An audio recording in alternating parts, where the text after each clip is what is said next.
Parlay with Padraig podcast. This week, I'm delighted to be joined by a man whose experience at half-time at the 2005 Champions League final in Istanbul between Liverpool and AC Milan inspired a play and a book. Mark Radley. Mark, thanks a million for coming on the show. I just want to thank you as well for being so approachable and generous with your time in advance of this interview as well. You've been a pleasure to deal with, and we're really looking forward to hearing about your experience. My pleasure. It's nice to meet you. The main, I suppose, protagonist or antagonist of the story is Silvio Berlusconi. I was going to ask him to come on so you guys could have a reunion 16 years on, with my Italian isn't up to scratch. So I said I'll just leave it off, and I don't have the plan on my Zoom call anyway for a third party, so it's probably best it's just the two of us.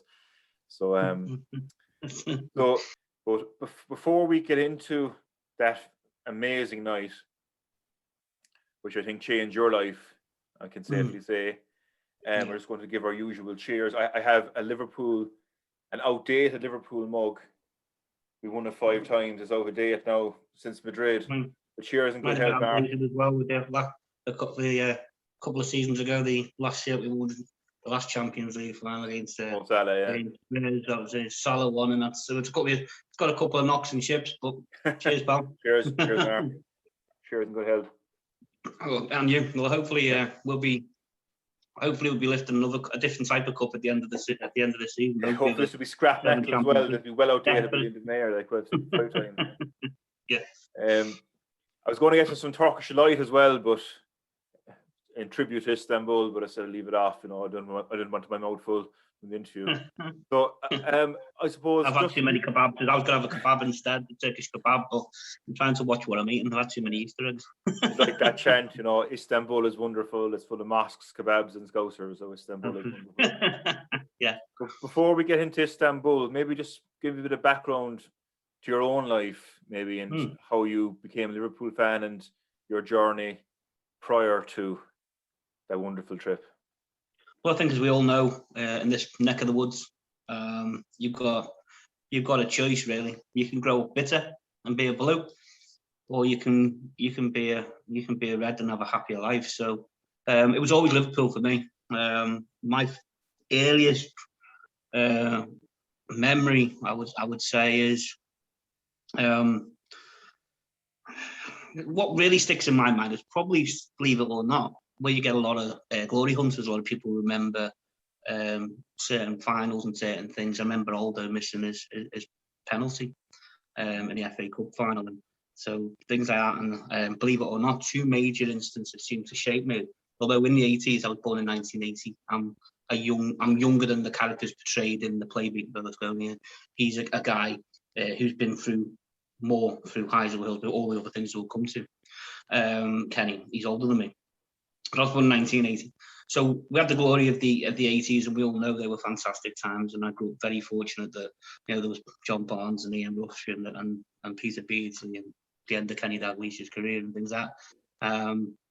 And seeing Kenny going from a great player to also become player manager, very fortunate. But it's really funny. I think it shows you your loyalty and your allegiances to your club if you've had some heartache at the early games, well, to show you how much you love them. So for me to physically cry at watching a game, at 2 games, one, I remember we were playing Arsenal. I think it was the 87-88 season, and he pipped us at Anfield. It was a cold, wet night. They were in the yellow and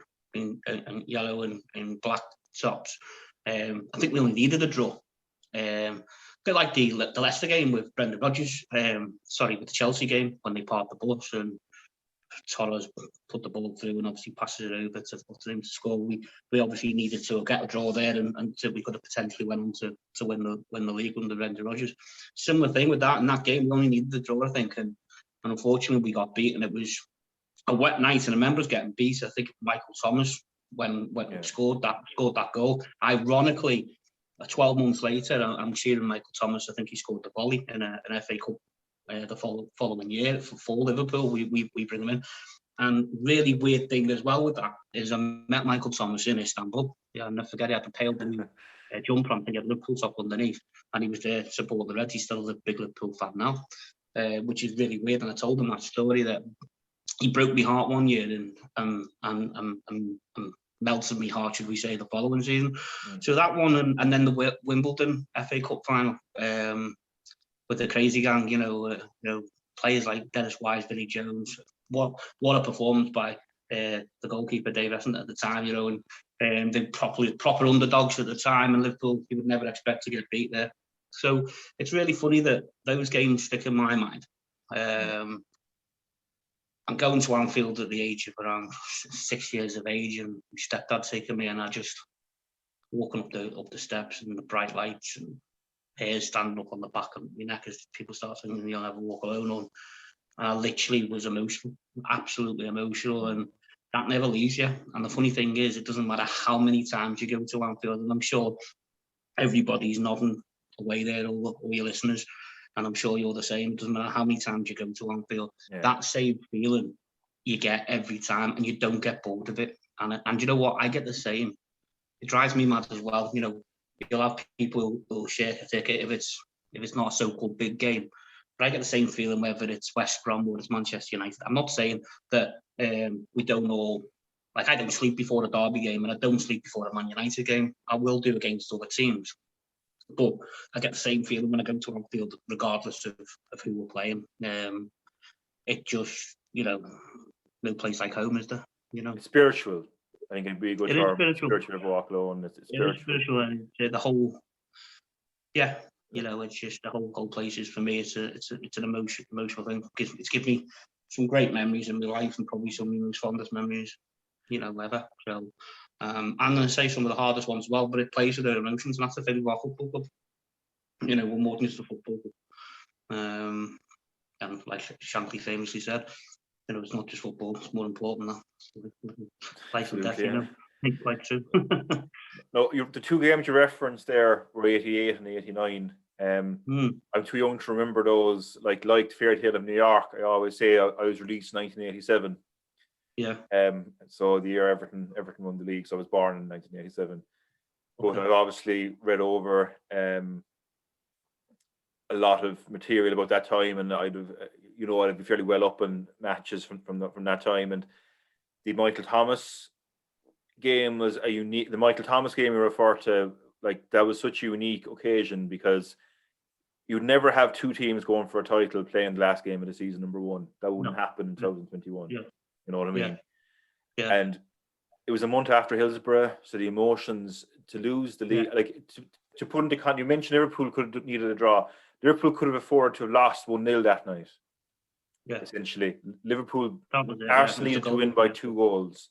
That was it, yeah. So at 1-0 with a minute to go, that would have seen them. That would have won the league, And John Barnes was dispossessed in the corner, and they broke. And that was it, Michael Thomas. I'm sure you don't need me to describe the goals. He was probably etched in your memory by now. Yeah, you said it. Yeah, but it was just one of those, of all the ways to lose. Now, to be fair, I think Aguero's last-minute goal from Man City was probably more heartbreaking for United because they were on the pitch celebrating in Sunderland, which was hilarious at the time. And that was one of my favourite. Well, that's one of my highlights of football as well. Actually, and it's not our own club, so that was a great moment for us as well. Yeah. I was in a bar in Fuerteventura for the Aguero game, and it was one half is City, one half is United.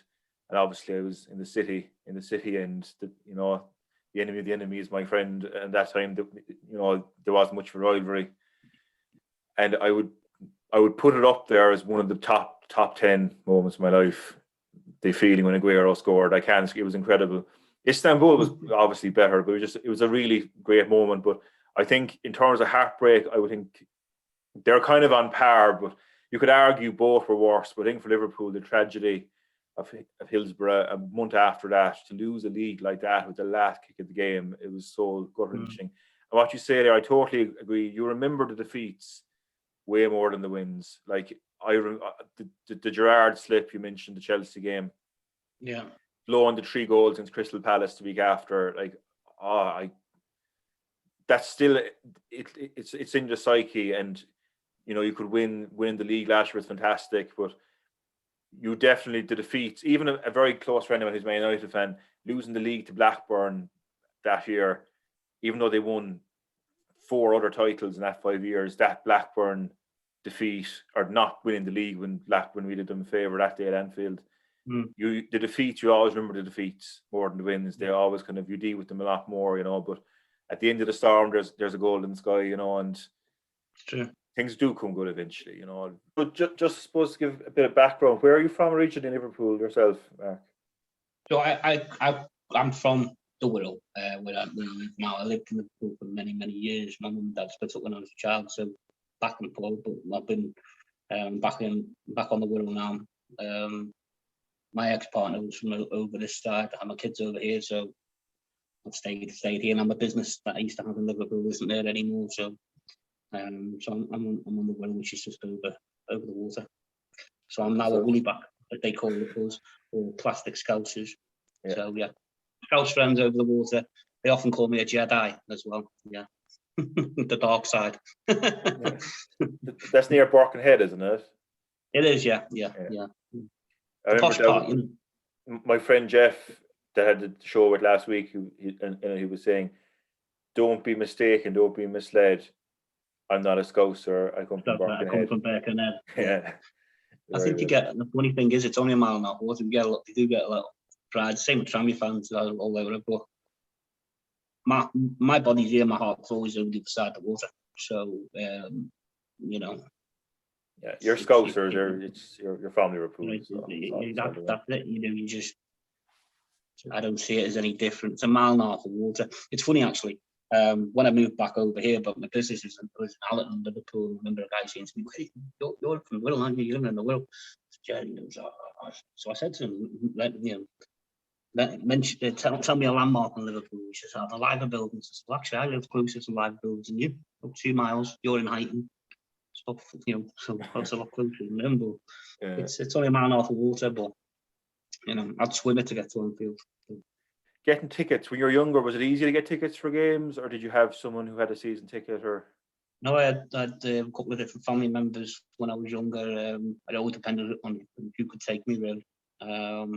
Yeah, it was easier than what it is now. And there was also, we won't go into it too much, but there were also ways of getting into the ground. And we used to be the old boys' pen and different things. And there's loads of different things when I was really small, but everything's just changed. Everything's changed, and rightly so, for security and everything else. But I'm only fortunate now that, as long as you've got enough notice, I'm fortunate now. I was on waiting list for 15 years for the season ticket, and it's funny, you can apply for an Everton season ticket, and how long you pay for it, you'll get one. You know what I mean? It's as easy as that. You know what I mean? With 15 years, and even though they've extended, made Anfield bigger, it's still only dropped by a couple of numbers. So I'm just fortunate with some connections there. I've always been able to, as long as I know with enough notice, always been able to get tickets for the game. The funny thing with football, it's tribe. There's so much. There's another side that it's a beast that comes out of your football match. That's you find yourself. I've seen myself on Match of the Day. Shouting all sorts of stuff that I wouldn't find myself doing in the street or in the pub. But not as I've got older, you sort of calm down. But it's nobody against Man United usually, and you've got somebody. I remember one thing I thought, that's me saying to Ryan Giggs that he's a sheep shagger there. You know what I mean? And stuff like that. But you just. And by sheep you mean sister-in-law. So yeah. Well, yeah, he was certainly knocking her off, wasn't he? So. Yeah. So just before that night in Istanbul, Mark, there was a rather emotive trip to Turin a few months before that, when Liverpool played Juventus. Yeah. In the quarter-final. Yeah, I remember that vividly as well. We offered a thing called the Hand of Friendship at the time. I don't know if the Liverpool fans remember. And these things were a big thing at the time, these rubber wristbands. So, I kept mine on for a long time. It was a white, black, and a red one. It was a Hand of Friendship, and obviously relating to Heysel, and trying to build those terrible times, and letting sort of trying to rebuild what we'll never be able to sort of change, but trying to offer a hand of friendship, and Liverpool fans that they did everything they could to make that gesture, and I think it was received as well in a way, because it was emotional, but it was also very tense. Yeah, I'd imagine so. Yeah, we all know that the Italians and most of the different clubs there have their ultras, and the fans can be quite. And I thought there could have been trouble that night. They could have been looking for some sort of vendetta, and I really expected some nasty scenes maybe on the ground. I remember being quite tense, but luckily it sort of didn't. On our game at home, it was very quiet. Yes, there was a few things, I believe, some of the side streets and a few things. There was certainly, I think if I remember rightly, there was a flare thrown as well during something at the thing, but they'll do that in a normal game. Yeah, it was definitely a lot more hostile, shall we say, there than at ours. And nothing in front of me that was thing. I'd say overall it was, I think, quite well received, because it was, you really were, I think, putting, I look back now and think, I was younger than I look back now and think, where did I was lucky coming back from that game. There's games you're thinking you shouldn't, but you just did. If you want to go, you don't want to miss out. And yeah. I remember watching at Anfield that Liverpool on the Cop fans unfurled a banner saying "Friendship" in Italian, Amicizia, and some Juventus fans turned their back to it. They did, yeah. So I'd imagine, it's understandable. It's understandable why some of them aren't willing to forgive and forget. I think we offered the hand, but at the same time, we'd have done the same. It's not nice, and it'd have been the other way around. We'd have done the same. But, I mean, we can't. We're a proud club, but we're also, we're that proud as well. If it'd been our own, then we wouldn't forget either. And so we need to be realistic. And there are things like that. I like to sometimes turn things around like that. Sometimes, if it be the shoe on the other foot type of thing, how would we be? So all we can do is try to do what's right moving forward, and that's all we can do. Moving on, Chelsea, the Chelsea game at Anfield that season, the ghost goal of Luis Garcia. One of the best atmospheres at Anfield, I believe, ever. Yeah, I mean, I say that just all them home games leading up to it were magical. It just seemed to intensify the further it went. And obviously, that started at that point. What become a rivalry with Chelsea. We all then know, obviously, we then had other semi-finals and different things with them. And that game against Chelsea, it just lifted the whole thing. I mean, I think there was I think my heart was in my mouth when Good Johnson took that shot. I thought that he's scoring there. There's just how it didn't and things like that. And they had a good side, but Rafa just tactical genius in that game, and it was a goal. It was a goal. Yeah. And Louis was special. I met Louis a couple of times. His son's called Joel, like my youngest son. And they used to come into the cobbler shop on Allen Road, him and his missus, and really nice guy, and scored some magical goals, and including that's probably his most important one, even though whether it was or was over line. But some of his goals he scored were magically cracking little play, and the argument I always make to Chelsea fans when I start going on about the ghost goal, I would say, if that goal wasn't given, it was a red card for Peter Cech, and it was a penalty. A red card with 83 minutes left or whatever it was in the game. So it would have been a red card for the goalkeeper, and it would have been a Steven Gerrard penalty, and he didn't miss many. So with lesser of two evils, I would say that the ghost goal stood, for them. The opening scene at Beating Berlusconi as well is brilliant, because it shows the last moments of the Chelsea semi-final. It really sets the scene. I suppose Paul coming on and saying, like, I've always been an atheist, me. But looking at that, you've got to wonder, haven't you, looking at Mourinho and Cobb on sideline, Yeah. So, I mean, and that really, again, John's writing fantastic, for to be the open thing's great because anyone has done the research before the play and know what the play's been about in the climax. So you're getting it's a bit almost like a football environment as you're getting into the seat of the theatre, obviously, and then you see that. It just takes you right back to wherever you were that day, whether you were on the edge of your couch sitting there with a can of beer in your hand, or whether you're at the ground. It'll take you back where you were that day, and you'll get all those feelings back, and that really sort of, it's good because that sort of takes you then back to that journey before Istanbul, what got us there, and it was special. And the players just went nuts. So this is where it gets really interesting. Abramovich has been foiled. Mourinho and John Terry are heading back down to London, knocked out of the Champions League. And Liverpool have their first Champions League final in 20 years to look forward to in Istanbul a month later. So the search for tickets began straight away, I'd imagine. Yeah, and it makes it makes a bit more of a story, should we say, of the whole thing that isn't, of the whole occasion. You think to how you go from all the difficulties to going through the infuriator of it, really, because at the time you used to have stubs, and you'd keep your stubs and you'd go. So I went to the ticket office on the way to the airport because I was going somewhere else first. I went to the ticket office, and they couldn't allocate my stubs. They said that there'd been a computer glitch, and they said and I was fuming, and I wasn't happy. And I think there's all sorts of conspiracy theories of what was going on at the time, but we won't get into that. So I put a sign up in my shop window, the cobblers at the time, on Alton Road, and I put a sign up.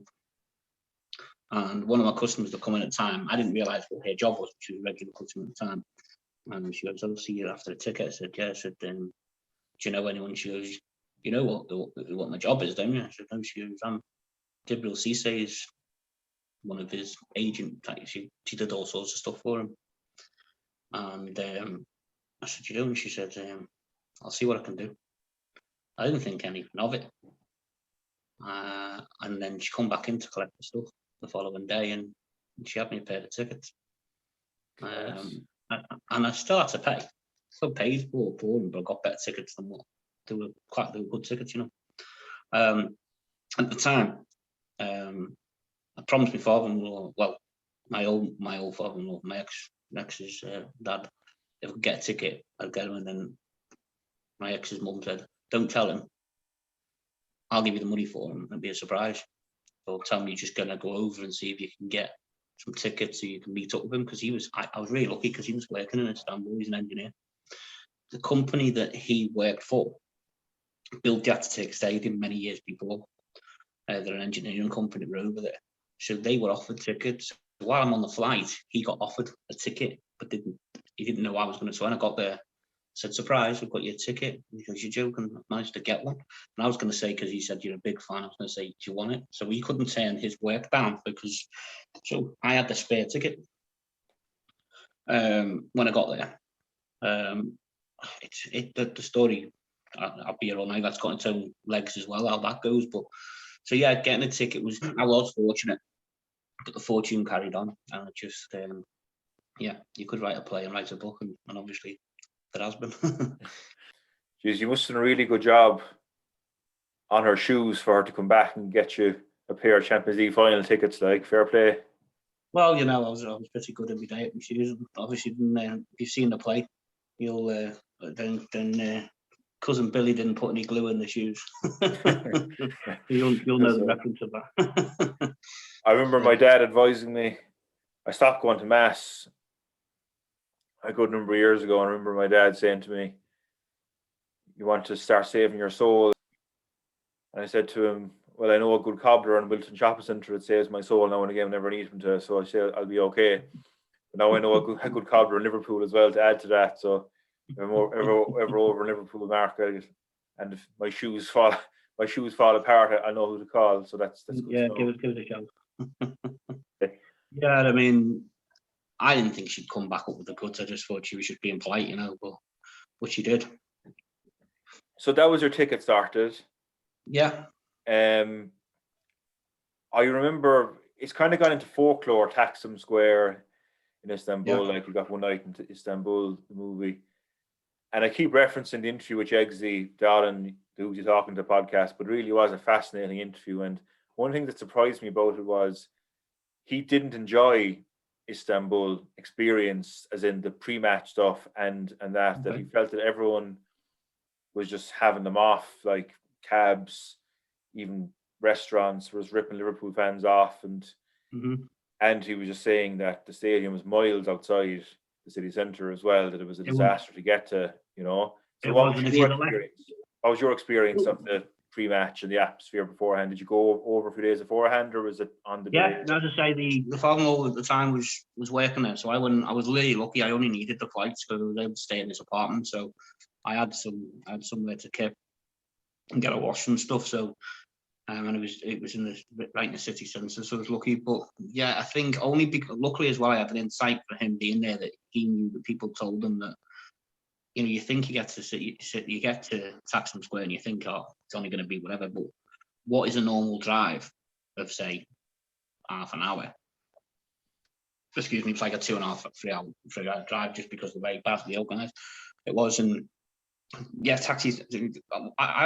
He told me we need to get going. So just got ages yet. And he said to me, and we got on one of these. You always have the buses. I always say the Sky coaches, because they always seem to be logoed up with Sky Champions League, whatever. So we got on one of them, and it was about 2.5 hours. And my idea is, well, once get there quite handy, because I remember people saying Coral and Cass were going to be on doing some sort of music and stuff outside before. So once get up there quite handy anyway. And it was just an absolute nightmare. And I'm on this bus. I had a skinful. And I remember thinking, I need to be here. I'm starting off all the chants and everything on the bus, great atmosphere. But I literally had to pull the cord, you know, like the fire escape thing, because they wouldn't let us off. Because I literally had to get out to have a verse. I remember people trying to jump in and out of taxis. I remember I got this out while we were in this queue, we stopped that long. I was gagging for another ale. I got off the bus. There was a guy on the side selling like cases of beer, knowing the people on the coaches and that would need them. And so I got a case of beer, and yeah, he charged something like that, equivalent to maybe 50 euros, like 50 quid, whatever it was, for like a case that probably would cost 20. I remember him charging silly amounts, and me thinking, well, I'm gagging for alcohol. Everyone was my mates on the bloody coach, because no one was on this. Everyone's like, oh, beer, and everyone's like, I'll give you this for that. Open it, and this one scouser says to me before it opens it for me, and goes, spits back out and goes, what's that? Goes, it's only alcohol bloody free, wasn't it? Because it was all in Turkish writing, I didn't understand anything on it. There was no alcohol in it. It was alcohol free beer. So yeah, so I was embarrassed, but yeah, it was a bit of a trek to get there. And Jeggsy's right, yeah, everyone's being ripped off, and I remember getting there. Literally then panicking whether I was getting enough time to get into the ground, because even then it was a sieve trying to get in. It was just a nightmare as well. Trying to get in security was a shambles. And then you get, I remember trying to find a programme, as we spoke about earlier, before the game, never mind at half time. And someone had said that a load of fans had basically pulled the pegs out of this tent where they were selling programmes, and literally it was a free for all. So some people got 5 or 6 and some didn't get any, and it was just nicking them. So that was a shambles. And then which we'll come to in over a minute, but half time is where I went looking for a programme again, because there was nothing. You know, there was water and tea, there was no beer to get hold of, and no programmes. You know, it's really tough. So you got in the stadium, and the first half, I suppose it's easy to say Liverpool were terrible in the first half, but to be fair, it was an exhibition by AC Milan. They were really men and boys. You know, really was. Yeah. You know, Maldini, class. Crespo, unreal. Arguably probably one of the best strikers in the world at the time. Shevchenko and Crespo, bloody hell. You know, they were Shevchenko then, before he'd gone to Chelsea, was just another level, you know. It was just men and boys carved open left, right, and centre. And it was thinking it was just going to be even more by the second half. It was just embarrassing. And I was knackered. You know, you don't feel tired in a football match when you're doing all this travelling and all this thing, and you've had the beers. When you're winning, you know, you just don't seem to feel it. But when you're getting beat, and then you think, I've made all this effort to get it. I have paid although those tickets I got, I started to pay for them. I still paid a fortune on the flights. I've left the gas bill on the fridge at home, which I was getting moaned at to pay before I went, and I did because I wanted to pay money to go away.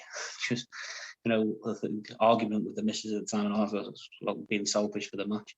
All those things, you do to get to a football match, and you get there, and when you're getting beat, it's just like this is none of it's worth it. All of a sudden, you've got all this flashbacks of what you're going to go back to and be. At least if you won, it's justifiable. So half time, it's just like. So you decided to go for a walk. So I went for a walk, and really, honestly, all I wanted was a pint, something to dampen my spirits. I was going to hopefully get a couple of pints down me at half time just to then our program.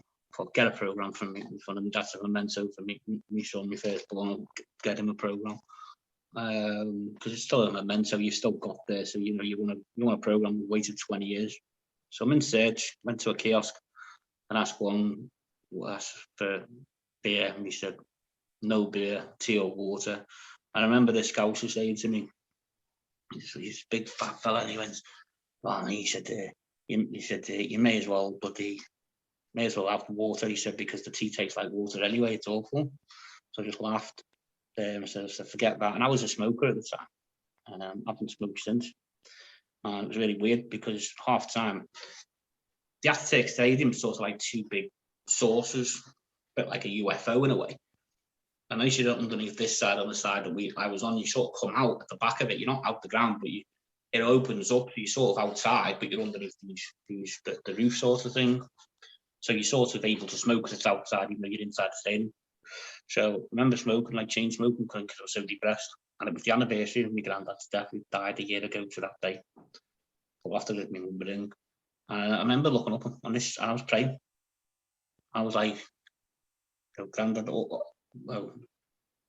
we've got this far. If there is a God and there's anybody up there, have a word with him, will you? I remember smoking, just sort of having this sort of this premonition sort of thing, just sort of like, praying and delirious. And then I went down this corridor. I remember just everything sort of changed. It went from being dead concrete with this glass doors I walked through, and people were sort of more smartly dressed. And then the sort of rooms, I'm thinking these like executive lounges and stuff, but those just sort of people in suits and stuff. So I just kept wondering. I was just a bit like, when you go somewhere, you think this looks a bit all right. Well, better get back to me seats in a minute, take another turn. I just observed, and there was these sort of two, the only way I can describe it is like bouncers, like security type people, stopping people from going in and out this room with like glass doors. And I looked through the glass doors, the windows, and I just see that people were serving food on like platters and drinking. And I was gagging for an ale. So I thought, I might try my hand here, see if I can get a bit. And at the time, I'm thinking, it looks a bit like champagne on silver glasses. It's obviously like a bit of a party. And I'm thinking, if this is neutral hospitality, I didn't think it was AC Milan. So I'm like, great. So when they were looking away, we were trying to stop someone else going in, I snuck in. So somebody offered me a drink. I get me a drink, and everyone's looking at me a bit strange. It's probably because I've got the combat type shorts on, a pair of Samba trainers and a Liverpool top, and everyone else is sort of tuxedo suited up, well, not tuxedo, but suited up booted, So I thought, if I get kicked out, if I get a couple of drinks, we're getting beat anyway. Then I get offered this like canopy thing, tasted that. Bloody hell, it's like salmon. Like being a Chelsea supporter, for eating this there salmon, having this what was, I wouldn't say, I thought it was like champagne, but it was wet anyway. It dampened the thing. It's definitely alcoholic, so I've got a few of them down, You remind me of the saying back home there, a dumb priest never got a parish. Just the crowd, you could hear the crowd changing as well, and I'm thinking, players are coming out. So I look through behind people, and there's like a glass, and you can see the ground, and I'm like, bloody hell, this is a good view from here. So people are sort of saying to me that I'm sort of stood in the way because I was just admiring the view. Sit down sort of thing. And it's indicated to this empty seat. Could I sit there? And I was sort of told no. So someone said they indicated there's another one. And this guy sort of smirks at me, slick back hair, not as good as mine. I'm joking. A lot better than mine. Permatan, smug face, strapping expensive suit, and a couple of people around him smiles and goes, yeah. So I was like, so I'm in here. So go and sit down. And the players are coming out and thinking, this is a great view here. I'm going to notice in a minute. But I thought I'll sit here as long as I can. And so I didn't know who the guy was next to me at the time. You know, you sort of look and you realise he's obviously important because a lot of people are sort of fussing around him. Even when he said I could sit there, people were like sort of saying, me sort of letting them know he's giving me a reprieve. He's saying, no, he's okay, he can sit there. Don Corleone type. Which is Don Corleone, yeah, like a Don Corleone lookalike, and he's slick back hair, painted on, big white teeth. I'm thinking he looks obvious. When the people say to me today, they'll go, how could you not recognise? Now, you've got to remember in 2005, you know, I know who we politicians are today, i.e. everyone knows who the Prime President of America is, everyone knows who you know, certain national ones, whether it be, you know, certain people, but I wasn't big on my politics when it comes to Italian prime ministers and things like that. I recognised his face, but didn't recognise necessarily who this guy was. Mm-hmm. Well, he wouldn't have been in the consciousness of Liverpool. He wouldn't have been in the consciousness of the city of Liverpool at the time, really. He wouldn't be the guy you recognise. One of those names you'd recognise as a well-known president or figure at the time, but not someone you would immediately put a face to the name with. No, but then also as well, a lot of people now know him who didn't know him then, because it was, you know, you couldn't write the script for us as a play, because that following year and the year after, he started being called with trousers down, and everyone started to see his name all over the thing. And you know, so he's for anyone that doesn't know, he was the Prime Minister of Italy, but he's the AC Milan president at the time as well. So he's, you know, and well known as corruption and sort of links to Italian mafia, you know. So, you know, his notoriety is unreal. And you could see the importance of this guy, but you just didn't realise who he was, and I didn't really care. I just wanted a drink. So I'm sitting next to this Don Corleone, this sort of lookalike fella, and we score. We look forward and we score, and I'm like, sort of gobsmacked, good goal by Stevie, but just like, so like, you know, let's all be honest. The first goal goes in, you're probably in the back of your mind, you're thinking consolation. I've got a drink and a beer, and I'm sort of like, oh, get in. And I sort of turn. It's a bit like being in the main stand at Anfield. It's not like being in a Cop, you know. At the time, it's like the atmosphere is not the best. So, which hospitality tends to be like that a lot of the time. You send to people, a lot of stiffs in suits. So I'm just sat there thinking, well, it's neutral hospitality. It's not like they're gonna go mad. So we'll calm down. When the second goal goes in, I'm obviously a lot more excited because there's a chance. So the first goal's gone in, I'm obviously happy, but still really concentrating on the third. But when the second goal goes in, you know, I'm a lot more excited. And I'm, as I jump up to sort of really sort of celebrate, you know, that this guy next to me isn't as happy, but taps me on the leg, patronising like, and gives me this sort of, you know, free goal gesture, you know, as if to say. So I'm just like, oh, you know, it's all right for you. And he's sort of taking a mick out of me. So I'm thinking, all right, you know what I mean? So, but when the third goal goes in, there's no containing me. You know, I'm realising I didn't want to get kicked out. So the second goal, I was still quite reserved. There's no reserved in it, and the third goal goes in. I'm jumping up and down, screaming red murder. I'm going off my head. Couldn't believe it. Screaming red murder. And this patronising smoke Italian guy that was sort of beside of me is poking me in the back of the shoulder blades. I turned around and he's viciously poking me in the chest. So I'm going, it was all right for you before when you give me the 3 goals. You know, there's 2 back, like, you know, and sort of he wasn't very happy. And people next to him were sort of like really getting involved. And this two steward side people come high-vis jackets and said to me, you know, you can't upset our important guest. I said, important guest? I haven't upset anybody, but it's just celebrating a goal.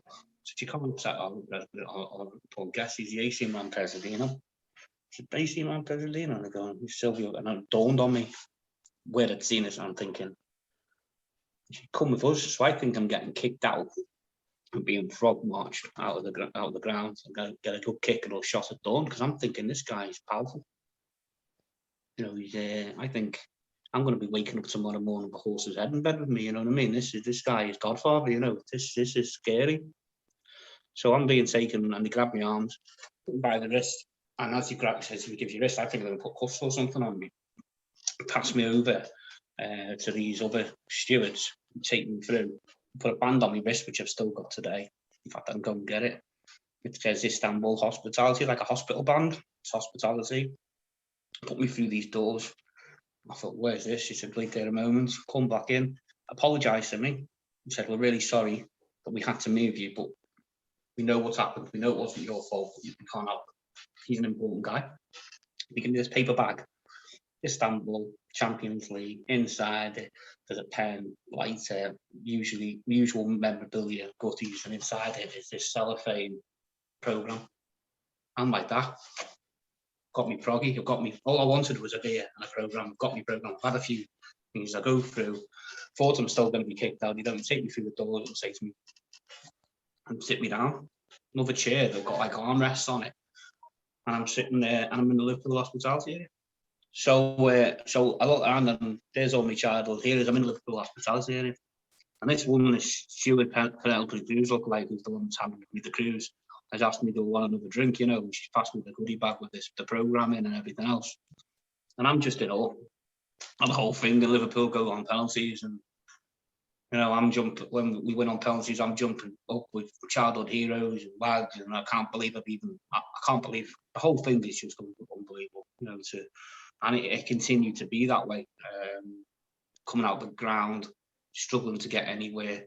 The guy says to me, because we were ushered out the part we were at. Gives a lift to the hotel turned out to be the players' hotel where they were celebrating. Got a lift back to there. The whole thing you couldn't write it, but John has, and it's best night of my life. So what Liverpool players were you sitting there again? Well, I met Michael Thomas in the box there, as we talked about earlier today. He was there. Steve Highway was there, and there's a lot of media people there as well. Right behind the back, there was all sorts of. There's like a row behind the back of there as well, where there's all sorts of media coverage going on in there as well. So, recognise people's names, but the faces from TV pundits and things like that. But it's just, I just couldn't believe it. There was more drink in there as well. So. Yeah, so to say I was in the element was an understatement. Ian Rush and John Barnes were there as well, I think, were they? Yeah. It must have been one of the best moments of your life when Shevchenko missed the penalty. I think we properly started to believe. Okay, the moment he missed the penalty was fantastic, but the moment I started to believe, not just the first goal going in, that was the double save by Dudek on Shevchenko. Yeah. People, you can go on about the heroes in that night. I can't believe Didier Mann was left out the side that night by Benitez. And when he came on, he changed the game. Really, they changed the game for me, Didier Mann. Gerrard played in every single position. Carragher going down with cramp. There's players there, Traoré never used to get out of the box, never mind doing what he did in that game. And then you've got Schmeichel obviously hitting that ball, luckily. Players move out the way. Alonso missing it, comes off, and I think, it could go on. There was so many heart thingy moments, but when he missed that penalty, because you didn't think he was going to miss it. There's just no way. He was the best, arguably one of the best strikers in the world at the time. It was just, and then you've got, I look back at it now and remember being really fumed with Harry Kewell at the time. All the ain't wrong for him. He's obviously coming off, and he was the first person to get to do that practically. When you look at the highlights back, sprinting, meant to have this sort of leg, So silly things you remember, but there's so many heroes. I mean, Dudek wasn't the best goalkeeper in the world, but we've had Pepe after that was obviously Brian Reina, and the goalkeeper we've got now, obviously Alisson's arguably one of the best in the world. But that night, Dudek played out of his skin, and standing, yeah. Outstanding, and obviously Carragher telling him to doing the wobbly legs. He's doing the Bruce's Grobbelaar's wobbly legs, as you see in the play as well, which is funny. With the rubber gloves of Kenny's dad, which if you haven't seen the play, there's a funny moment as well with his pink rubber glove, But it's it's the best night of my life. There was two great parts in the play that I really enjoyed. Was when I suppose when the character discovers that it was Silvio Berlusconi, and he's like, I've just been sat arguing with Silvio Berlusconi, and he fancied these chances, like, and then like, what a twat, he was very well, it was very, very well put, I think what makes it such a brilliant story is Berlusconi is such a cunt, like, He is. I think that makes the play, like, it makes the play, and I suppose the fact that the Scouser that stood up to Silvio Berlusconi is how he's so corrupt. Yeah. Not many people can say they've got one over on Silvio Berlusconi, so I'll take that.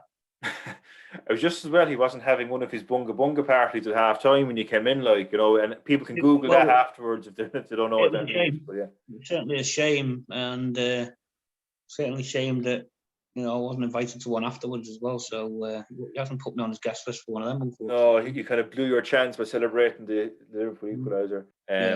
So just you mentioned about Cara telling Jersey to do the jelly legs there. So that's a line in a song which I'm going to sing now for you guys. It's from One Night in Istanbul by Nicky Alt, the play, and it's set to the tune of A Horse With No Name. There's a longer version as well that incorporates the other previous 4 European Cups. Well, I'll just sing the Istanbul one because it's most relevant, and I've watched it back a few times today in preparation for this, and it really gets the blood flowing, and I hope it'll do the same for you as well, Mark, and it'll bring back a few memories. So we'll give it a bar anyway. But feel free to join in with the chorus, Mark, there as well. You might recognise it when you hear it. Okay. On the 5th part of the journey, we had to get past the Milan. But Maldini scored and Crespo roared and the shit had hit the fan. Any other side would have called it quits, but that's not the Liverpool way. So on came Didi and up stepped Stevie and the Reds began to play. You see, we went to Istanbul for a football game where destiny called us again. 3-0 down, the whole world had called it a day, but they hadn't counted on the Liverpool way. La la la la la la la la la la la la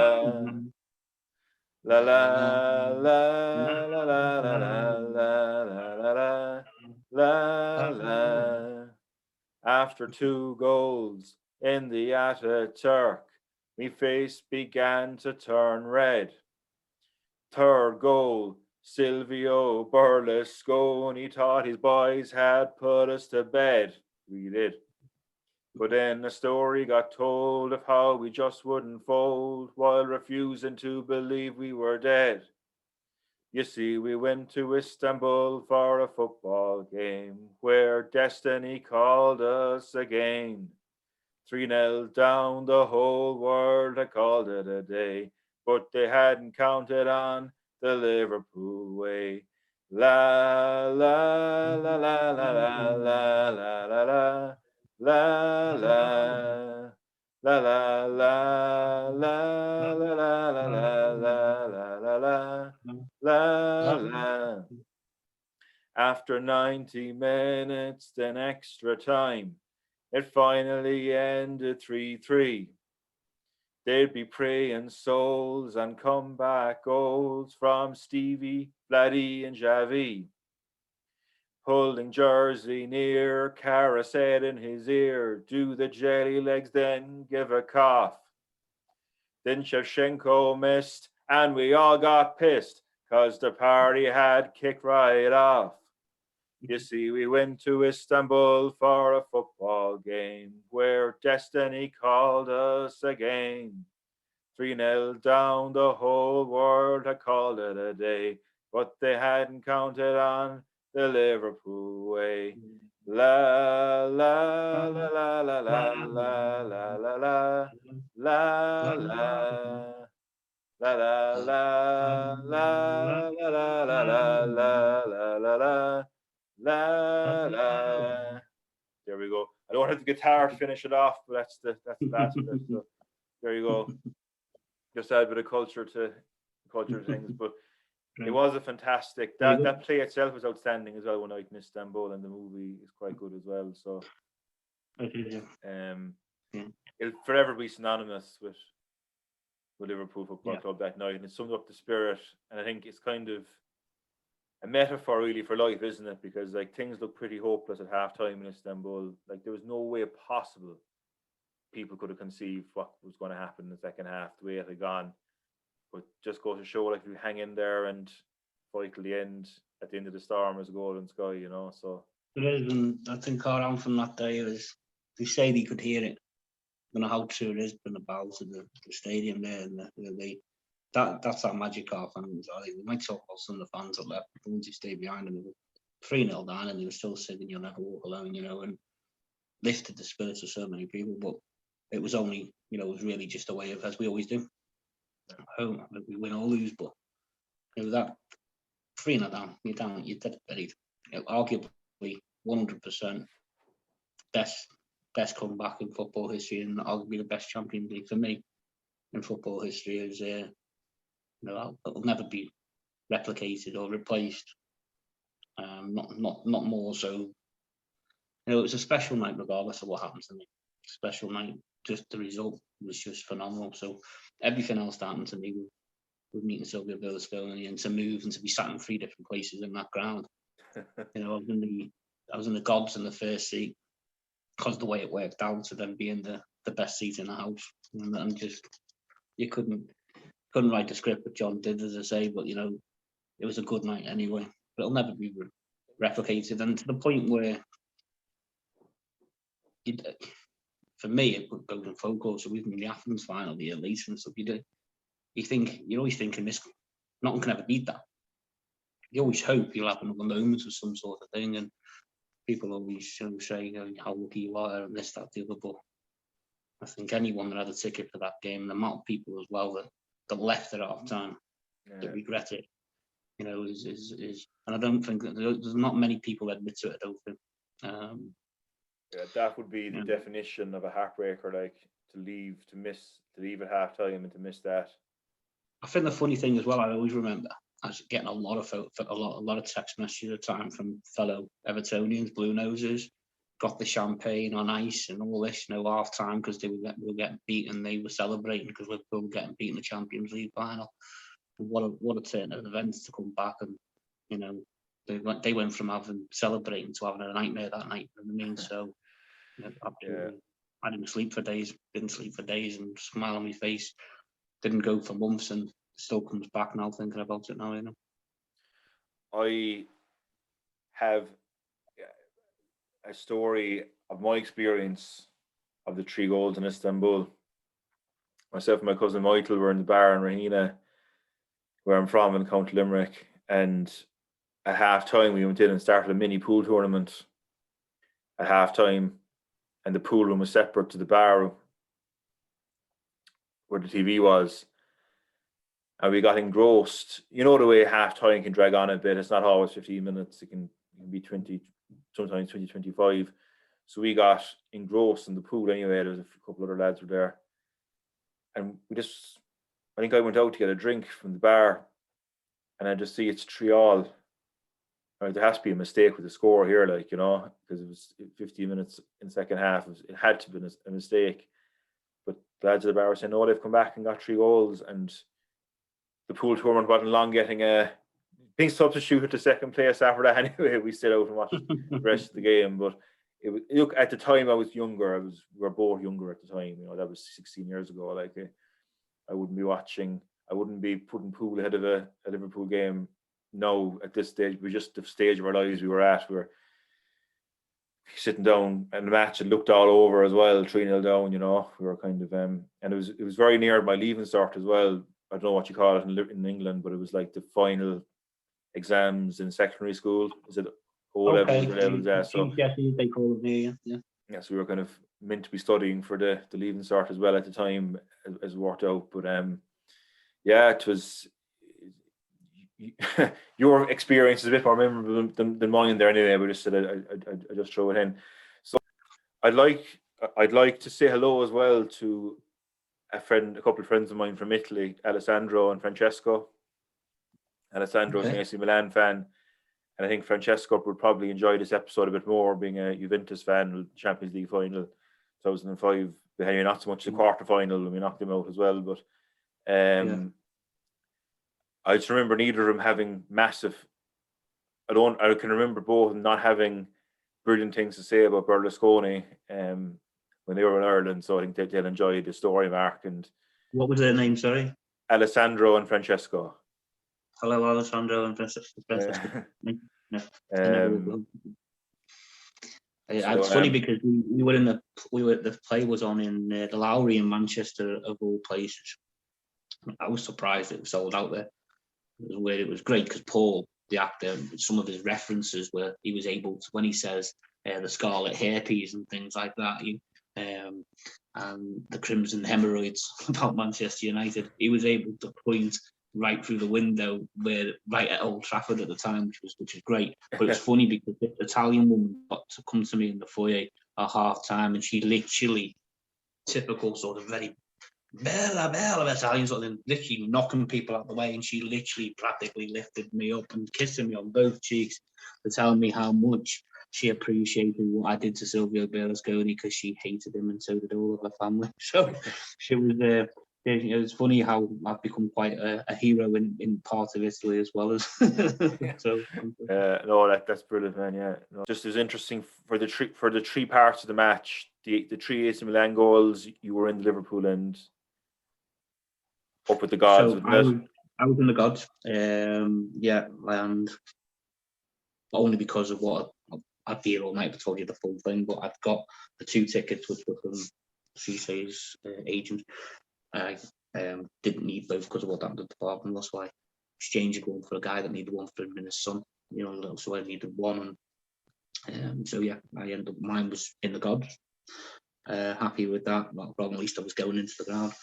I was there for the 3 goals, and obviously and then the equalisers was all in the.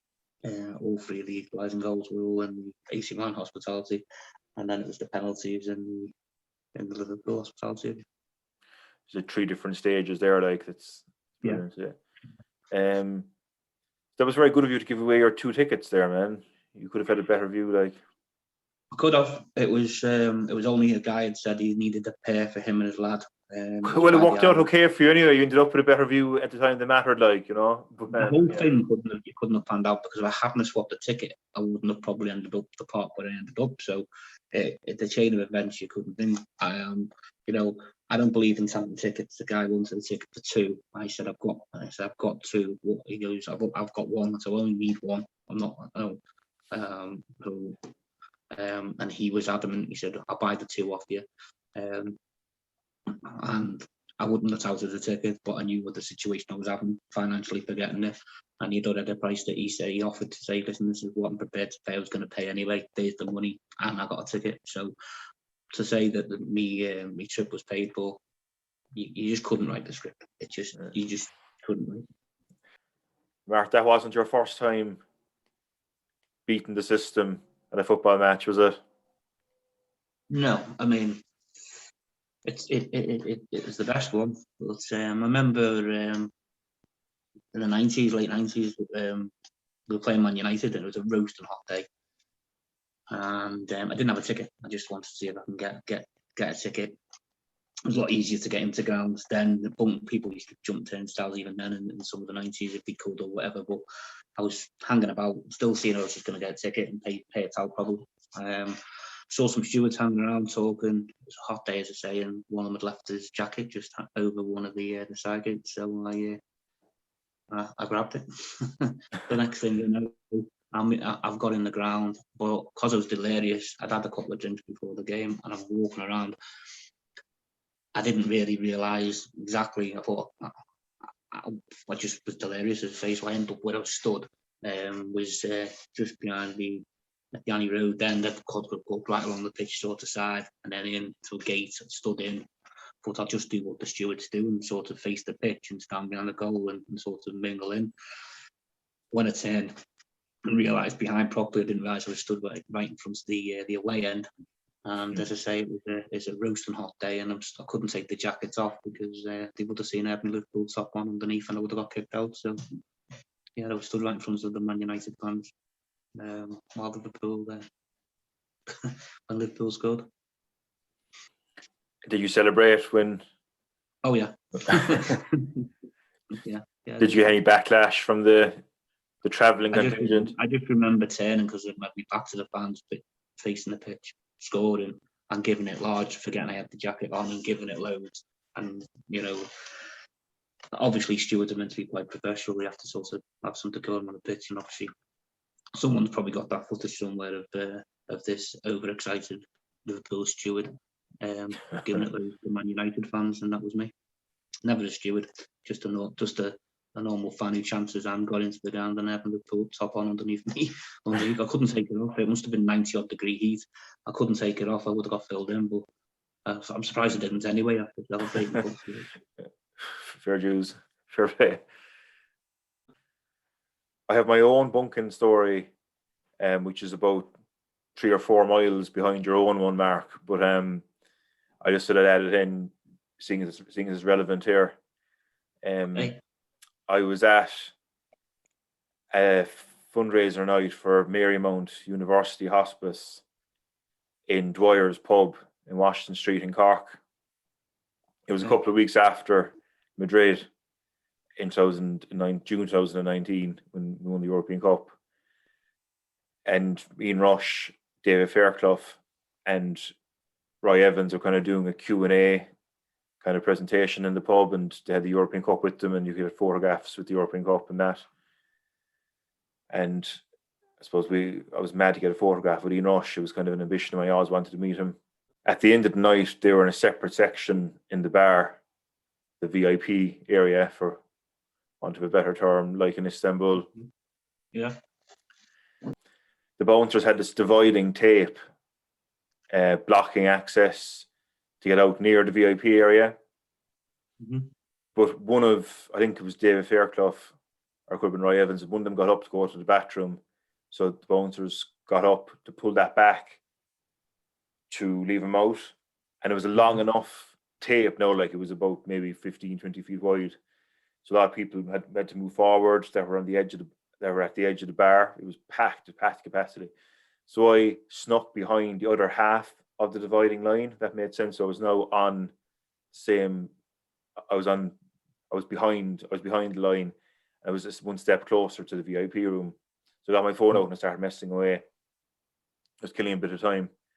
I looked up maybe about a minute later and I could see Ian Rush's fiance, who's from Cork, Cara Anthony. And she's the two of them who do great work for Marymount Hospice as well. Like, and it was great for the city. Not forgotten her roots at all, and it was great. They've done great work in Marymount Hospice, do unbelievable work for cancer patients and stuff like that. So it was really much appreciated for the fact that they came over and brought the European Cup and that. It was fantastic. But I made eye contact with Carol anyway when she was there, and I gave her a big salute. I was like, "Hi, Carol, how are you getting on?" I kind of moved forward. The bouncer was there blocking the entrance. I was like, "I must have a war with Carol there," So the bouncer sees that she's kind of waved back and just stepped aside. And I just came up to her, like, "How are you getting on? Geez, thanks for coming and long time no see." And I could tell she was too polite to say, "Who the fuck are you?" So she was kind of like, "Oh yeah, it's great, and no problem at all." I was like, any chance of a photograph with Ian there, and she was like, "Oh yeah, no bother at all. Ian, can you take a photograph of this man here?" So I sat down beside him and took a photograph and shook his hand and just had a few very brief words and thanked him for his time and thanked him for everything, for coming over and that. And I headed off fairly quick after that. Like, I didn't impact their space too much. But I left, but I was delighted. But I remember again before that Scousers are fully paid up members of the Wide Awake Brigade. Like, there's a flag on, they're on. I think we Irish aren't a million miles behind you, So yeah, you're not wrong. Yeah. we have an opportunistic streak in us, So yeah. So Carol, if you're watching this, apologies for pulling that flag there, but it was worth it to get the photograph with Queen, and I'm sure she won't hold it against you. I'll buy you a pint next time you're in Cork. Back home. I think she's actually from quite near. I'm the south side as well. I'm from, I live in Ballyphehand, Turner's Cross area, and I think she's from Toker originally, so she's a south side originally. So it's great having a connection with Liverpool and Cork, to have, you know, fiance of such a club legend coming from Cork, like, you know. So yeah. I suppose I'm married to a Cork woman myself, so I know the effect they can have, like, you know. So it's there you go. When you were telling people about this, I'd imagine people thought you were bullshitting a lot.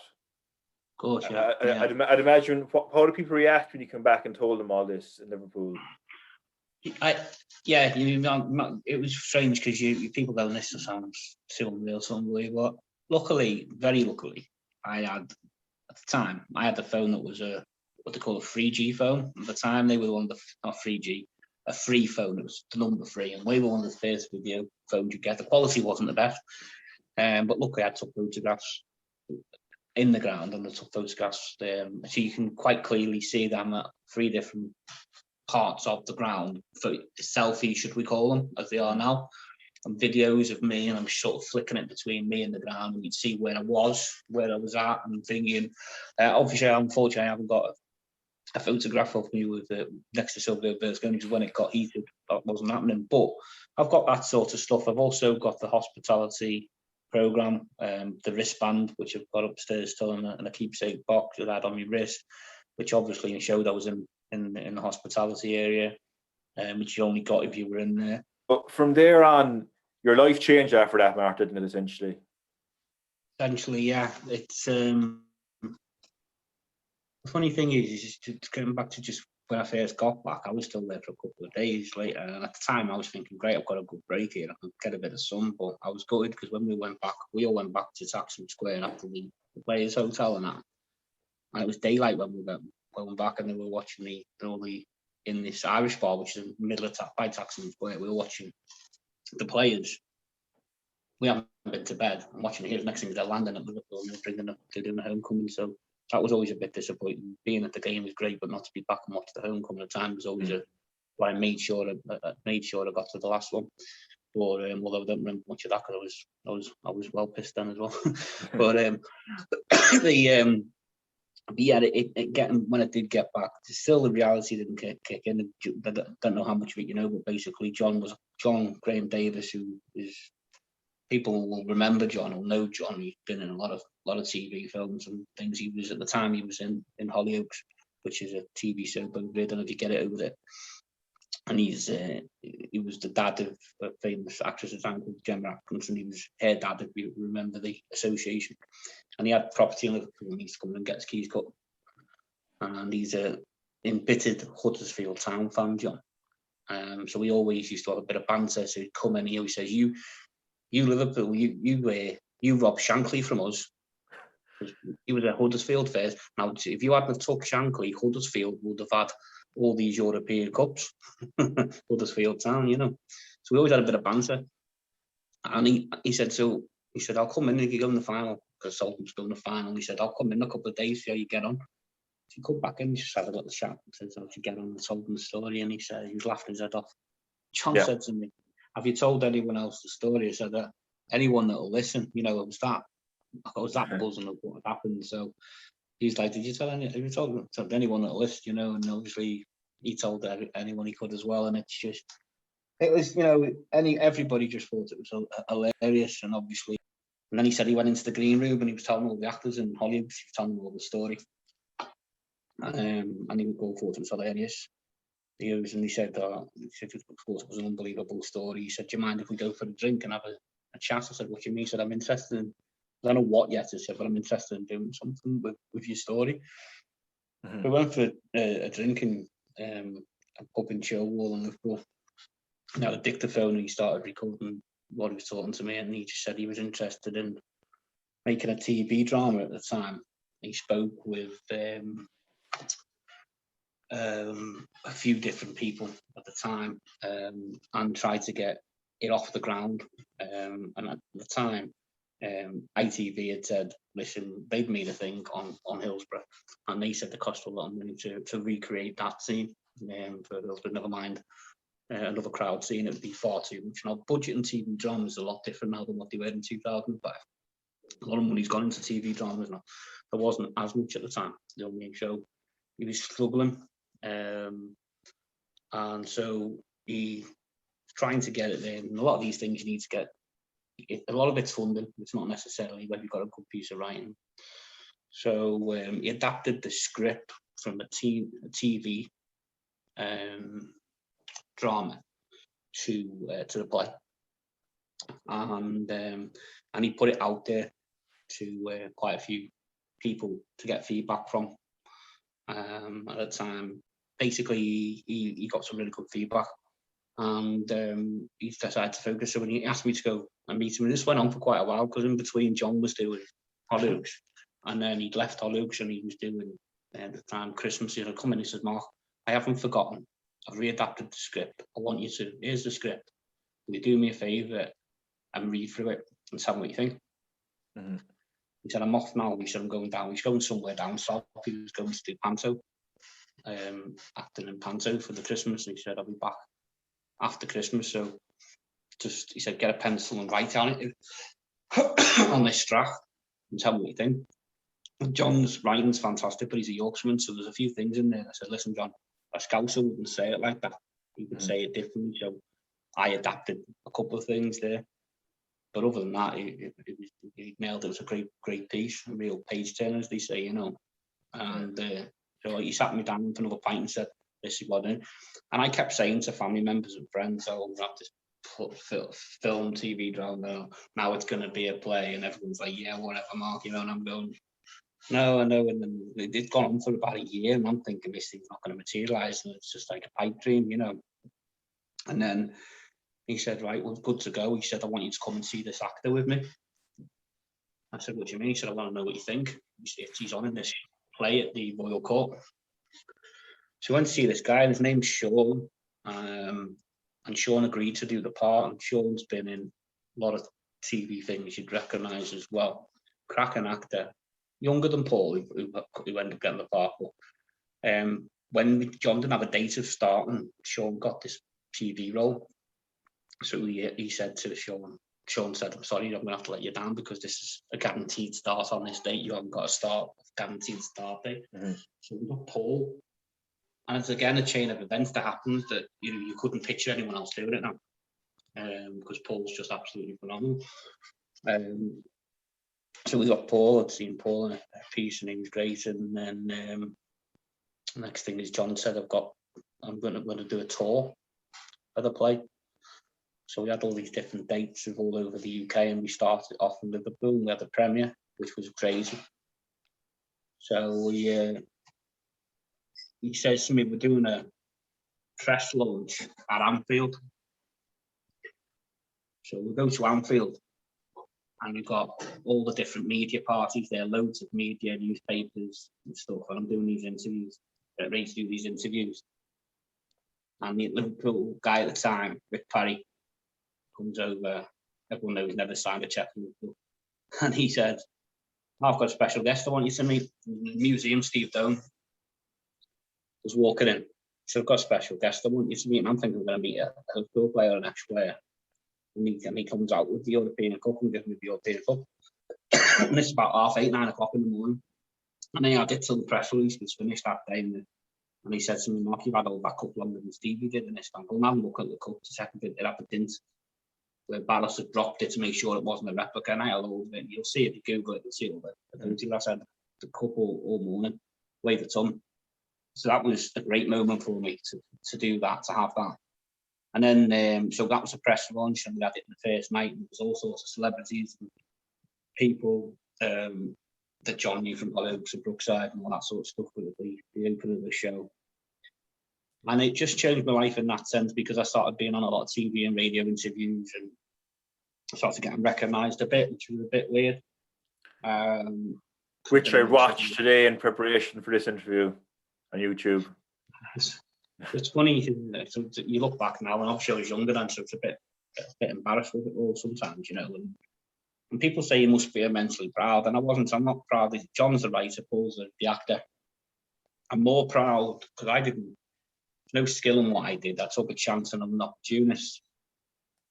There's other things I've done in life I'd say I'm more proud of because I feel like I've achieved it. What I feel I'm proud of with that play is there was moments with I would go out with the before shows and do things to help promote the show. I'd be on the radio. I'd give up a lot of my spare time and help promote them and add to the play by doing a Q&A and give it that other direction. So I'm very proud of that and supporting that in that role. And it changed my life in that sense that then really weird when you go to a show. I remember being at the Grand Theatre in Blackpool. It's a massive theatre, really big theatre. And Paul's enjoying this drink after the show, and there's a queue of people. Someone asked me to sign a programme. Next thing is people recognise me photographing the programme. There's a queue of people asking for autographs and weird things like that. And I don't see myself as being in any way famous. Being a cobbler from Liverpool, it was quite a bit weird, really weird, surreal, you know, to get that sort of notoriety. And cars picking me up, taking me to BBC to do radio interviews and stuff. It was all a bit strange. So I never thought that would happen. I'd have been proud if that play would have been in a little social club hall, little church hall or whatever, with 10 of my family members getting to sort of see me on a show. And that was anything else I always said would just be unbelievable. Then for it to sell out theatres and to have standing ovations and the Casa at Hope Street as well, and there's good footage of yeah. that. You know, it changed myself life in that sense. Not financially in any way. Didn't benefit for me in that way, but it just did, you know, to be recognised on LFC TV and people ringing you up that you didn't recognise, and then you think it can also have another effect. I mean, this might sound a little bit strange, but the highs are really high. And Paul told me about this as the actor. He said, off stage and this all stops, you'll be quite low. Be prepared for it. And I was like, what do you mean? He goes, you get off stage, you do all this, you've had all this attention, should you say, all these people speak to you, and then it all stops. When you're not on tour, you're walking through the streets, no one necessarily recognises you, but when you get... So I only had it a bit, so I sometimes understand I'm nowhere near as popular or so well known as a footballer, but when footballers sometimes just want to go home and not sign autographs, it's not being adamant, they've got to get it all down. If they kept saying yes to everyone, they're not going to get a minute. So I sort of get that in a way, because it is odd, but I also get it doesn't last forever, so appreciate it while you sort of can, because it's funny, it always dies down, but the players are gone again now. It hasn't been on for a couple of years, but you miss it. You miss the whole thing with it. But then every time Liverpool do well again, or they're in another Champions League, these things start unearthing to those things, to get a phone call from somebody like yourself, which is great. Yeah. And it's great. Don't get me wrong, you sort of miss, but it's great because, you know, at one point I was telling myself that many times I haven't had to do 70 odd interviews in 12 months, so it'd be crazy. And I felt like you could probably just listen to the tapes and they all sound similar because it's the same sort of story. And then you're missing them. What you don't get bored of though is that story, and for me, because it was the best night of my life. So to remember it and get the opportunity to talk about it, and for other people to enjoy it. And we've got a different generation of fans again now, haven't we? You know, there are a lot of people who I think would already know the story, but a lot of people now who at the time may have only been that wee high or not even born 20 odd years. We've got all these years again, sorry. And these people now will be young adults or something, and that's why the play has got legs. John has always adapted it and changed it a bit each time he's brought it back, and if it was to come back again, although I don't know, Paul, last time I spoke to him, he said he's getting a bit old to do this sort of role. You know, it's been translated, and what else I'm proud about, it's been translated. So it's been translated into Italian, it's been over to Italy and been translated into Italian. It's been translated into Norwegian, a very well-known Norwegian actor played me in the Arctic Circle, went all over Norway and sold out theatres in Norway, and it's called Silvio Berlusconi there. So immensely proud for it to have the legs it had. Where did you travel to see the play being performed and to answer questions afterwards? I travelled to every show except for when it went to Norway. So every show that went in the UK, I went with. So that's why I got carried away with. Went to the Q&A at more or less every show. To the point where Paul said once if he was ever ill, I knew the play off the top of my hand. I was the only person, because even John couldn't make every show, the writer, and the director couldn't get to all the show, didn't go to all the shows, didn't need to, and the technicians changed throughout sometimes. So I was the only one other than Paul. So at one point he said you could be the understudy. If I broke a leg during the show, you could step in the next day, because I knew it off the top of my head. You know what I mean? I found myself talking about it in my sleep at one point. I knew it that much. But, so I went to every show, and obviously over there where you are in Ireland was some of the real highlights. Some of the Irish supporters are amazing over there. I mean, I remember this one show we went to a town called Kilkenny. Yeah, went to my stag there. Went to a theatre there, and I got on this coach afterwards because I wanted to coach people in to see the show, and I had the microphone and said thank you to everybody on the coach. Next thing is a song you never will know. Next thing is a coach started driving off, and they had to follow me. They had to pull me out in the car and follow me. They kidnapped me and took me to this boozer, this pub. I was with them all night. So, but that was like going on it's like a concert, you know, like there was all these fans and they were all singing, they were all chanting my name, and they made me they took me for this other show they took us to. They took us for dinner in the one met us at this restaurant, the Donegal Supporters Club, and made me an honorary supporter of Donegal's, and presented me with one of their Liverpool shirts, which was a nice gesture. But I've got fond memories of all the tour all over Ireland. It was just absolutely, it was amazing. I needed to come home to give me liver a rest, because it was, especially the pint of black stuff. It doesn't travel as well over here, but the pint of black stuff over there is absolutely fantastic, you know. I wouldn't be a fan of the Guinness myself now, but yeah, there'll be different black stuff in Liverpool. The boys from the black stuff, you know, you play alike, but yeah. But the 15-year anniversary was we did the reunion. It was a big reunion at the Echo Arena in Liverpool, and I was invited as a guest for that. And that was really funny, because I was sat front seat. I was asked to go as a guest, and that was great. And I turned around, a tap on my shoulder, and Alan Kennedy was sat behind me, and I've met him before, so he turned around and he goes, "How did you get a better seat than me?" Barney Rubble, is it? Yeah, he said to me, "You haven't blagged your way in here as well, have you?"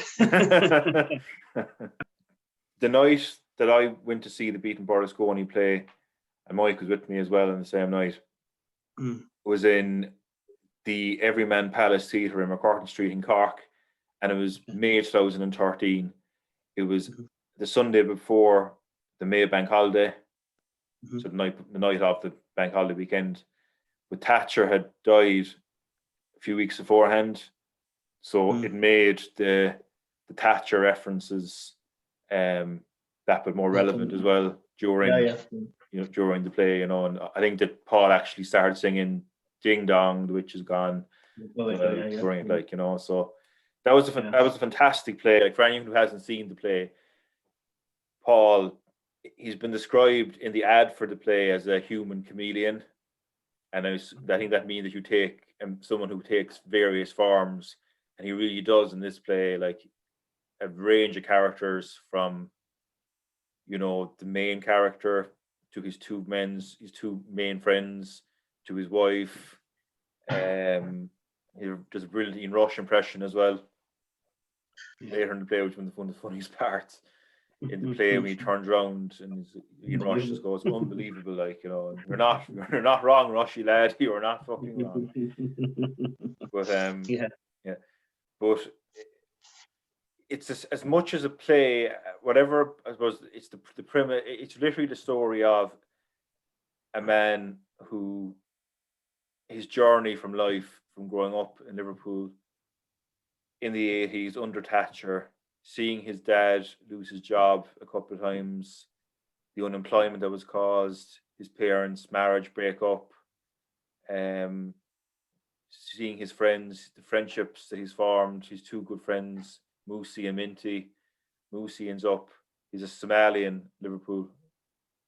It's set in Toxteth as well, Liverpool 8, so it's relevant to the rights as well, that the rights are mentioned. And it kind of in the book itself, there's a bit more detail, but it goes how they end up. Moose joins up with the British Army and is killed in Afghanistan, and they have a bit of a row over him fighting the British Army, and they don't him in the best of terms. Minty turns out to be a scally and turns out being a coke dealer and kind of low-level criminal. It's like the way people grow apart as the years go by, but the unifying factor was Liverpool Football Club and Europe, family, community, class. Like the political things are touched on, as well. I suppose Hillsborough was very powerful, that scene when the three boys, Moosey, Minty and Kenny, the main character, they're getting the train to Sheffield, and Minty puts his clock back half an hour, thinking that the train station would also put their clock back half an hour so they would have more time. So they end up missing the train to Sheffield, and I suppose they're watching it in a service station, and they're off their heads in speed as well at the time. They're speed and time. I suppose they're saying, thank God for the off. Bit of John Brighton is so it's the comedy part there, right on the knife edge before he drops in Hillsborough. It's just so poignant, and that's, the audience is just captivated with that, and that's what gets through the show how great Paul is and how great John is with the writing and the acting. But to have an audience in hand, 1 minute they're laughing their head off, and I mean, with tears of laughter with Paul, and with seconds they can be crying with. And John said it's a tough subject to address, but if you're gonna, this is predominantly my story becomes the climax and is the inspiration behind John's writing. But it's so much more than just my story, and it's the whole play is a journey, and it's about the history of the football club in a way. So he said you couldn't touch on all the history parts, and that's a massive part of our DNA, a massive part of our history. To Hillsborough, I lost 2 cousins at Hillsborough, so it was difficult. Even though I know it's coming, it's difficult each time that part of the play hits me for my own reasons. I would get upset each time, even though I know it's coming. But I think John's dealt with it in such a tasteful way, in the way it was done. So it's addressed, but it's done in such a way that those pauses, you could cut the atmosphere in that room with a knife in the theatre where so many laughters in it, and the next thing is that pause that Paul does. You could cut a knife. The very last scene in the play, when unfortunately this didn't happen in real life to you, but when Kenny looks around and sees Berlusconi looking out through the glass forlornly, and he said, looking at that look is reminded him of Thatcher when she got shafted out of power by her party colleagues, and it was like, it just made me think of all those people who tramped on us and fucked us over, and he gets up in the seat and just goes, fuck you, the Berlusconi, it's a brilliant end. He's standing up in the chair. It's a really good way to end the play. As you say, I think it's where he's gotten, I say, it's the politics side. So you've been, trodden on, spat all over by Tory, by political agenda, and then by a big head of a country, state, another politician sort of thing. So you've literally gone, we've got one over on you now, and we being the club as this one person, and he's had all this life, and I'm talking from everything from the unemployment, family, and the whole stuff, and just having, and then having that it all seems to be bubbling up inside this one character, and it's a metaphor. He could also, when Paul's there, he could be talking to you in this front room, and it takes you on this journey, and it's a powerful journey throughout, and then that is just his end with this climax of himself and then turning around. So I've trodden on, stamped on, and he's literally, fuck the society, fuck the politicians, and Mikey, when you asked me did I do it, no, unfortunately, no, I didn't. But for me, I had more of a gloat and a smile, and I was still. You just can't imagine the infuriator of. I was crying when Steve Gerrard left that room. Absolutely just overwhelmed, with happiness. But yeah, it's a great part of the play when with John Triton.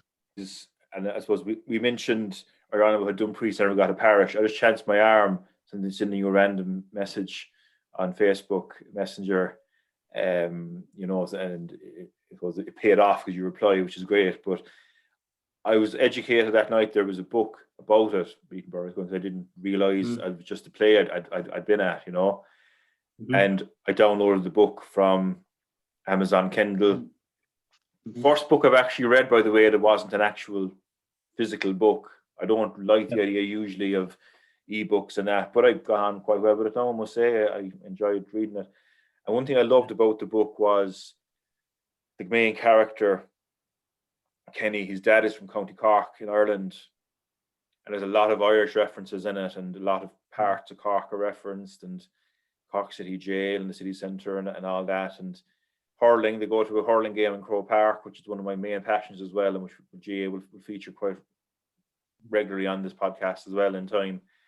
And that was fantastic. So one of the things I loved about the book was the Liverpool Irish reference, and how the main character Kenny grew up with an Irish dad and Irish culture at a time where it wasn't that fashionable to be Irish. It was a time of the Troubles in Northern Ireland, and I suppose the Provisional IRA were bombing large parts of mainland Britain during that time. And it's just an example here of some of the shit he got from school, from one of his so-called friends as well. There, it's like when the dirty protests were on, the stuff about paddies don't wash, paddies smear their walls with shit. And I'm not having that. Had a few scraps over that. Had one with Minty. It was the year of the hunger strikes. Bobby Sands was about to die, or maybe he had just died. Anyway, some Republicans came over to speak at the Irish Centre in Everton. My dad takes me along, and when I tell him Minty where I've been, he only starts getting gobby in front of the whole class. Hey, have you heard Kenny's joined the IRA? He's perched on his desk, the showman, waiting for the teacher to arrive. I'm scribbling last minute homework. Fuck off. Are they learning you bomb making and that? Shut up, you soft shite. Because if they are, you can blow this dump up. He sniggers, scanning the class for a reaction. Nothing to do with bombs, nothing about it, you bollocks. I know that's what they do, blow people up, fucking Irish. It was the usual shite, but it was harder coming from a mate, so I lamped him. That was the thing about Minty, funny as fuck, but you could never really rely on him. I mean, even if you disagree with a mate, you don't try to put him down in front of other people, do you? That was an example of some of the, the stereotypes that would have come with being Irish. There's another section here I'm just going to read out. In the book, he's very close to his uncle Brendan, and he was a big influence on him about the Irish connection and what it meant to be Irish. And I know you probably have some Irish heritage yourself, Mark, being from Liverpool, so I was going to read this out. Always stirring it, my uncle Brendan. It was him made me realise what being Irish was. We'd always been Liverpool Irish, but never meant a lot to me except for Paddy's Day and going to Mass.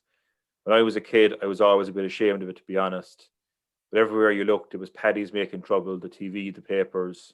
I used to practice me drawing, copying cartoons from the papers and that, and some of them were unbelievable. I remember starting one from The Sun, or maybe the News of the Screws, and it was a stunted, beetle-browed, snarling thing.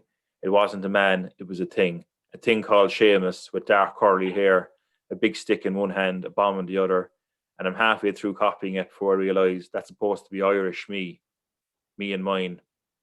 Being Irish basically meant you weren't normal, and when you're a kid, you want to be normal, you want to be like everyone else.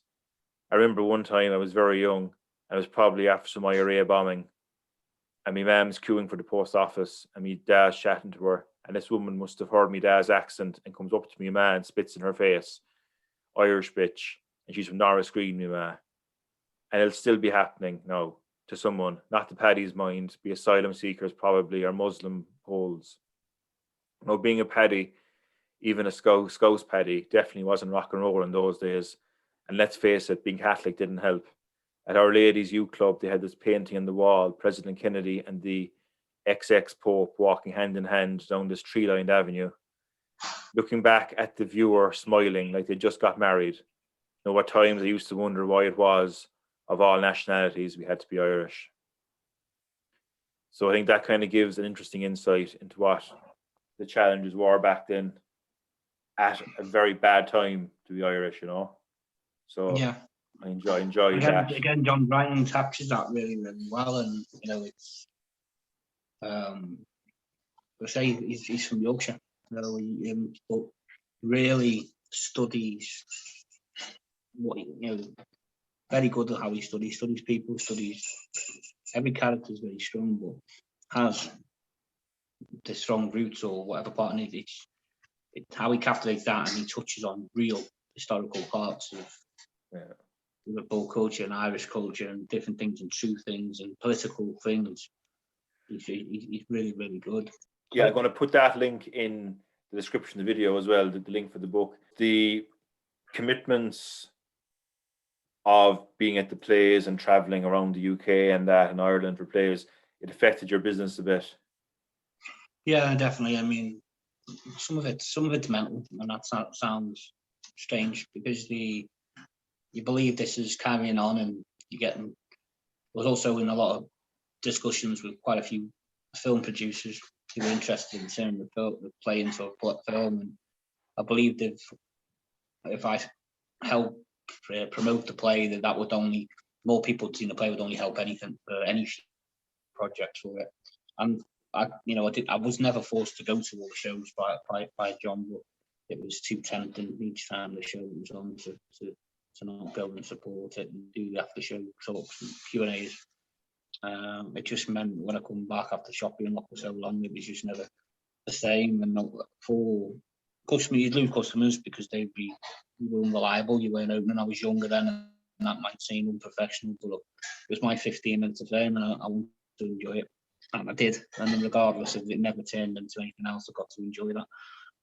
But I also realised there's a big world out there. I've been in the shop 11 years and 6 days a week for 11 years, and it was, I realised that I was enjoying sort of my life for a bit and enjoying these conversations. There was more out there for me to do. So, not that I'm not grateful for how long I ran that business for or what I did, but it made me realise there was more out there. And I've still not given up on a dream of a film, and I even thought of maybe trying to produce it myself and realise, it's not as easy as that, and it always comes down to, and always will come down to funding. Unfortunately, the couple of people I did speak to with to produce a film wanted to sort of come with these people. They tend to want to change it altogether. They want to, and you've got to write out you've got to give them complete poetic license, which is fine. And I'd say with John, it would never have been a good play. My 10 minutes wouldn't be worthy of a long hour and a half play, So, but I didn't want. I wanted my part to still be integral to being as real as possible, and I didn't think that was it. It wasn't about money, it was about making sure I kept that intact. Because as the same, the play was never about any money, so it was just about making sure I kept it. So those things didn't materialise for one reason or another. But I'm still not. If there's any would-be filmmakers out there that are interested, then get in touch, because I'm still very interested. I think it's still got. I just think it's still got legs, and it's very well appreciated when it's seen. And the amount of people have said to me, "Oh, is it going to be a film? Because I'd love to see it. Let us know." Well, I would echo that sentiment. I think it would make a brilliant movie. I wouldn't download it for free off the internet. I'd go in and pay, and I'd go in and pay to watch it in the cinema. So I'd be well up for supporting that venture if it came up. But you've now gone into the painting and decorating game, Mark. Yeah. So I enjoy it. It's therapeutic. It's a different thing than what I've done before. At the shop, I did sales and the renewable energy, and then got into the car industry in the motor industry. But this doesn't come with any pressure of sales. Getting there, make a difference to people's lives, make people happy. So I'm finding it quite enjoyable. I do painting, decorating, wallpaper, and decorating interior and exterior painting, walls and things, and spray painting, PVC windows, doors, and kitchen units and things like that. They're all the spray painting, changing the colour of your windows and things. So, Mark, you personally were affected by the Hillsborough disaster. in your own family, isn't that right? That's correct. Yeah, I sadly lost my two cousins. Two brothers. They had two brothers. My cousins, two brothers, Kevin and Chris. And at the time, I didn't. I was the age I was at the time. I'm just sat there watching the game. I didn't sort of know that they were at the game even till later. And, the effects of it. I've done a lot of campaigning for obviously the Justice campaign, done lots of things to raise money and different things, but as you get older, you realise how much it affected me. It affected me in the sense that what I didn't have, I didn't get to get to know them properly, and grow up knowing them, and that's so. So yeah, it's Silver's touched on for so many people, but not only for the people we've lost, but people sometimes forget the survivors as well. And the survivors are equally as important, because they're full of all sorts, from grief to guilt and many other things that they've witnessed, and sometimes people need to spend a lot of time giving them tribute as well, because they've had witnessed some horrific scenes and the nightmares thereafter from it. So next week's an important week, and you would have been quite young. Yeah, 8, nearly 9 years of age, and it's. I remember just sitting in front of the TV, and I was shouting at my mum, come here, what, something's going on the page. I didn't really understand what was going on, and it's only as it started to unfold, it was, you didn't really, initially you think it could be some sort of trouble, something's crowds are moving and things like that. So, as I say, I think naivety as well. It's not only just the magnitude situation, it's just the age that I was as well, not really understanding everything properly. I was very inquisitive, so I was asking a lot of questions. But then remembering it now a lot more very clearly, and as I did that film every year since, can't believe what I was actually sitting and watching, because you just didn't at the time so much. So my mum, I think after a few minutes, I think when she realised what was going on, she sort of distracted me, or tried to. So it's it never leaves you. The feeling doesn't leave you, in the sense that it's hard. My friend in Liverpool, Pat and Mary, had a cousin as well, Henry Burke, who died at Hillsborough. So I know through them their experiences of it. Were they young lads, or were they a bit older than you? Or they were older than me, yeah. So they were adults compared to me. I was only a child, and that's what I mean. It's but they're still young enough to have a full life in front of them. So, as I say, it's there's so many people that have been affected by that, but not only the survivors, everyone's families. As a child, were you conscious of the Sun newspaper? Yeah, I think I was very conscious of it, in the sense of, as soon as I was aware of it, it was never, if I was sent to the shop to get a newspaper, and even getting to the age where I would start to buy a newspaper, I wouldn't buy it. The toilet roll, as far as I'm concerned, and even that's not a good enough expression for it. So yeah, I hate the newspaper with a passion, and it was boycott it as much as possible. Yeah, which is no harm. And the people Liverpool United, Liverpool and Evertonians together on that score, and it has been banished from Merseyside, so he stuck together and never forgot that, So your two cousins who died at Hillsborough, they were Kevin and Chris. Yeah, Kevin and Chris Trainer. So yeah, I'll be thinking them next week. And my uncle Bob passed away with COVID on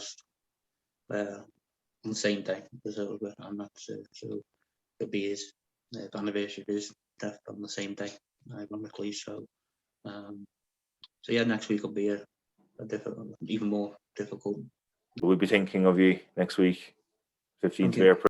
What does the future hold, do you think, for Mark Radley? How can I put this without sounding corny? I'm at a happy point in my life. I miss my children. We'll go into that too much, but I miss my 2 boys, and I hope I get to see more of them. With a great girl now, who's the love of my life. She's like my best friend. I'd love to marry her, and that's a future plan. I'd love to marry her, and I'd love to play to become a film. I'd love to be able to work on something for the future. Listen, Mark, it's been an absolute pleasure having you on the show this evening. It's an inspiring story. Thank you for conceiving this whole concept. If it wasn't for you, there would be no Beating Berlusconi play, you know what I mean, or book or play. So like, you're the driving force behind all that initially, day one. So fair play to you, and we look forward to, we'll keep in touch. It's been a pleasure to meet you, and thank you for having me on. And good luck with the podcast and the future. Thanks a million, Mark. So thanks a million as well to everyone for tuning in. I will speak to you next time on the Parlay with Padre podcast. Good night. God bless.